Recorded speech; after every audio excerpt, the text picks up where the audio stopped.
Yo les gens, bienvenue dans cette nouvelle vidéo. Aujourd'hui on va parler de comment ma copine et moi on est venus au Canada en moins de 6 mois. Alors, avant de commencer les gars, je suis désolé, vous l'entendez peut-être à ma voix ou à mes yeux globuleux, ou je vais peut-être me mettre à pleurer ou à baver, aucune idée. Mais je suis méga malade depuis lundi dernier. À la base je suis allongé sur mon lit en mode momie, en train de dépérir comme une énorme crotte. Mais vu que je vous ai pas sorti de vidéo samedi dernier, je me suis dit que je serais le pire micro-youtubeur si je vous sortais pas de vidéo cette semaine. Je suis malade, je suis bloqué à l'hôtel, donc ça va être un face-to-face. À la base, ça doit être une visite de ma nouvelle ville, mais ça arrivera que samedi prochain, je m'en excuse. Pour remettre un peu le contexte sur ma vie, donc avec ma copine, ça fait 11 ans qu'on est ensemble et ça fait bien 8 ans qu'on s'est dit qu'on voulait une expérience à l'étranger, surtout au Canada et au Québec plus précisément, parce que ça parle français. Alors on voulait faire comme tout le monde, faire un PVT. Alors ma copine finissait ses études en décembre 2021, donc il y a 3-4 mois à peu près, on voulait du coup faire nos démarches en 2022 pour le PVT, milieu 2023, fin 2023, on serait parti au Canada, on aurait fait nos 2 ans, et puis on serait revenu au bout des 2 ans si on n'aurait pas aimé, ou on serait resté si on aurait kiffé. Donc ça, c'était notre projet de vie basique, d'accord? Sauf que ça ne s'est pas passé comme prévu, parce qu'on est déjà au Canada, d'accord? Donc, en juin 2021, donc ma copine était encore à l'école, et moi, à ce moment-là, je travaillais. Elle a reçu une proposition d'une société qui est à Montréal, qui voulait travailler avec elle, et lui a proposé un contrat. Donc on s'est quand même posé pas mal de questions. On s'est dit, est-ce que le salaire va subvenir à nos besoins pendant au moins 2 mois? Parce que je me suis dit, peut-être qu'arriver à Montréal, moi personnellement, je vais pas trouver un travail directement. Donc il faut quand même qu'on ait assez d'argent pour subvenir à loyer, nourriture, électricité, enfin tous les trucs basiques et imaginables que tu payes dans une vie courante, d'accord? Donc voilà, donc ma copine a eu des négociations, etc. avec cette société. Cette société, du coup, dans la finalité, on a accepté l'offre.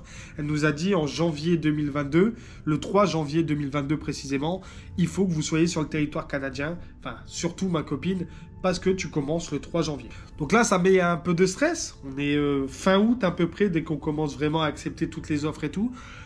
Et ouais, là, ça commence à mettre pas mal de stress, parce qu'en moins de 5 mois, tout réussir, partir à l'autre bout du monde, c'est assez compliqué. J'ai quand même un appart, j'ai quand même plein de trucs, j'ai quand même une voiture à vendre, j'ai un chat, j'ai un lézard, d'accord?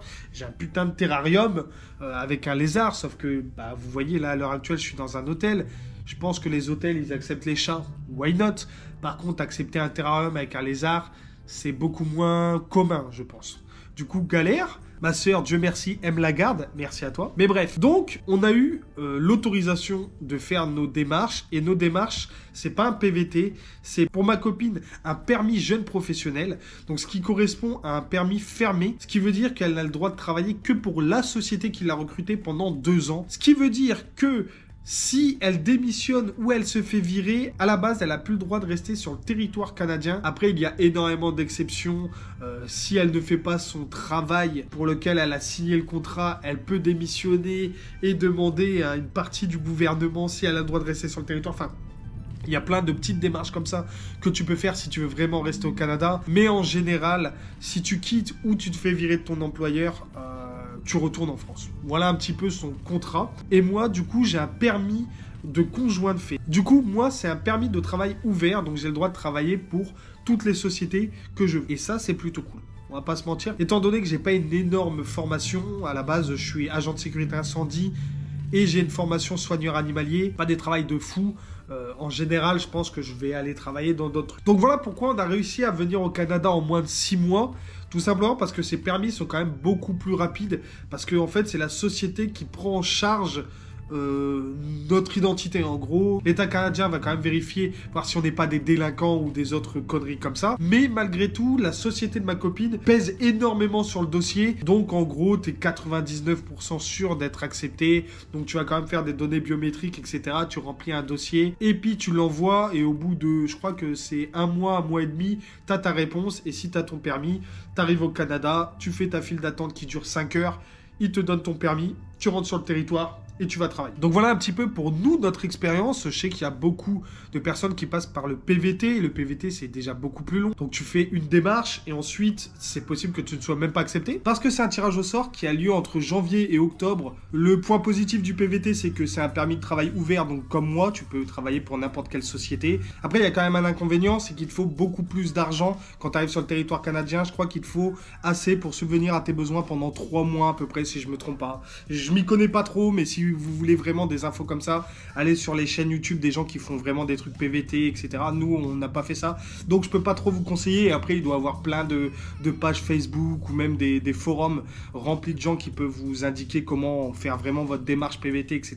Ce sera beaucoup plus simple. Nous, ça aurait été beaucoup trop compliqué un tirage au sort parce que potentiellement ma copine aurait été tirée au sort et moi, je ne l'aurais pas été. Du coup, je me serais retrouvé comme un débile en France. Donc c'est pour ça que, en vrai de vrai, c'est tombé à pic, même si on avait dans l'optique donc de rester un petit peu en France, de mettre un peu d'argent de côté et de partir vraiment serein. Là, on est parti déjà beaucoup plus vite, en moins de 5 mois, vendre tous nos meubles, préparer tout, l'hôtel, nanani, sachant qu'à la base, on devait être placé à Montréal. Et comme vous le voyez, on n'est pas du tout à Montréal. La société qui a recruté ma copine, du coup, au final, lui a dit « Je t'envoie à Air Falls ». Parce que on a besoin de toi là-bas. Mais à la base des bases, on devait rester quand même les 2 ans à Montréal. On s'est dit, bon, bah du coup, on va aller à Air Falls et dans les autres petites villes, etc. Et on va se faire beaucoup d'argent. Et dès qu'on aura beaucoup d'argent, bam, on repart à Montréal et au moins on est tranquille. Donc voilà un petit peu pour notre histoire. Je sais pas si ça intéresse beaucoup de personnes. Je sais qu'il y a beaucoup de démarches en plus, les gars. Il y a de l'assurance qu'il faut prendre. Parce que si t'as pas cette assurance... quand tu pars de France, tu ne rentres pas sur le territoire, etc. Il y a beaucoup de papiers à faire. Si un jour ça vous intéresse, je ferai une petite vidéo avec ma copine qui, elle, vous expliquera beaucoup plus simplement. Et je vais pas vous mentir, 99,9% des documents et des papiers, ma copine les a fait. Voilà, c'était une petite vidéo comme ça, les gars. Je suis désolé, c'était une visite à la base de Timide, un petit vlog. Et je sais pas si vous l'entendez à ma voix, je suis vraiment malade, je dois être palo, je dois être un mort qui vous parle. Bref, j'espère que vous avez kiffé cette petite vidéo. Si vous avez des questions, posez-les dans cette vidéo. Comme ça, le jour où je ferai une vidéo sur les documents, toutes les infos, etc. qui vous intéressent avec ma copine, j'aurai déjà des questions sur cette vidéo et je pourrai y répondre. Je vous remercie d'avoir regardé cette vidéo et je vous dis à samedi prochain pour une autre vidéo. Ciao!